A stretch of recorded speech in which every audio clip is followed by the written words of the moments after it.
பாக்யராஜ் அழுதுகிட்டே மலரோட கைய புடிச்சிட்டு, மலரு என்ன மன்னிச்சிடு. உன்னோட இந்த பிறந்த நாளை ரொம்ப பெருசா கொண்டாடணும்னு என்னென்னமோ ஆசைப்பட்டேன்.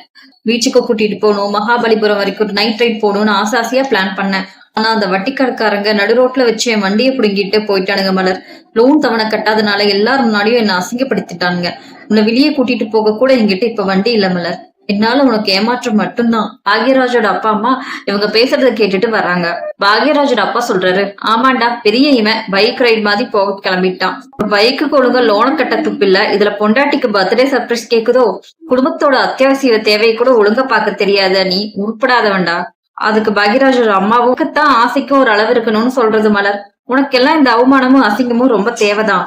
அப்பதான் அந்த உசரத்துல பறக்கிற உன் இறக்க கொஞ்சம் அடங்கும். என் புள்ள சம்பாதியத்துல சொகுசா பைக் ரைட் போகணும்னு ஆசைப்பட்டா இப்ப எப்படி இருக்கு, நல்லா வேணும் உனக்குன்னு சொல்றாங்க.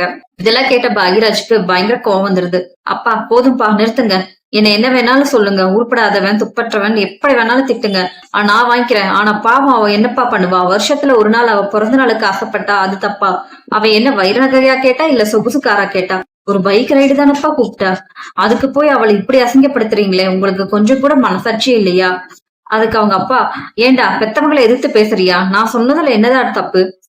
சம்பாதிக்கிற லட்சணத்தை தான் பைக் சீஸ் ஆனப்பவே பார்த்தோமே.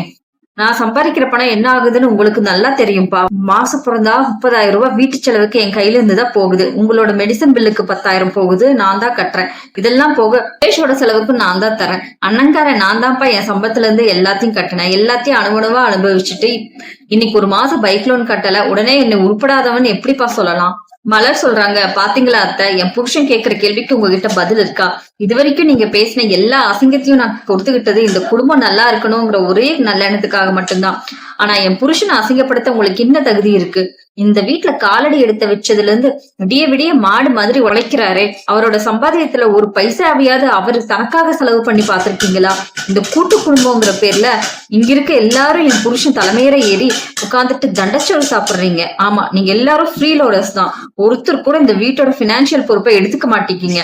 சுரேஷும் சம்பாதிக்கிறார், மதியம் சம்பாதிக்கிறாங்க. ஆனா வீட்டு செலவுன்னு வந்தா எல்லாரும் கைய விரிச்சுட்டு என் புருஷன் பின்னாடி வந்து நிக்கிறீங்க.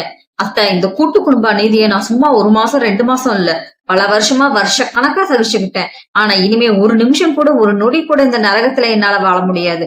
சுயநலக்காரங்க கூட்டத்துல என் புருஷன் மாடா உழைச்சு புருஷனை உழைக்க வச்சு ஓட்டாண்டியாக்க நான் இனிமே சம்மதிக்க மாட்டேன். நாங்க இந்த நிமிஷமே கூட்டு குடும்பத்தை விட்டு வெளியே போறோம். இனிமே எங்க பொழப்ப நாங்க தனியா போய் பாத்துக்கிறோம். நாங்க தனி குடுத்தன போக போறோம். இதுதான் என்னோட கடைசி முடிவுன்னு சொல்றாங்க. மலர் தனி குடுத்தன போறேன்னு சொன்னதும் ராஜலட்சுமிக்கு பயங்கர டென்ஷன் ஆயிடுறாங்க. பாக்யராஜும், மலர் சொன்னதுல எந்த தப்பு இல்லம்மா, அவ சொன்னது 100க்கு 100 உண்மை. இத்தனை வருஷமா எனக்காகவும் என் குடும்பத்துக்காகவும் அவ தன் ஆசை எல்லாத்தையும் கொண்டுட்டு இந்த வீட்டுல அடிமை மாதிரி வாழ்ந்தது போதும். நானும் ஒரு மனுஷன் தாமா, எனக்கும் ஒரு குடும்பம் இருக்கு, எனக்கும் ஒரு குழந்தை இருக்கு.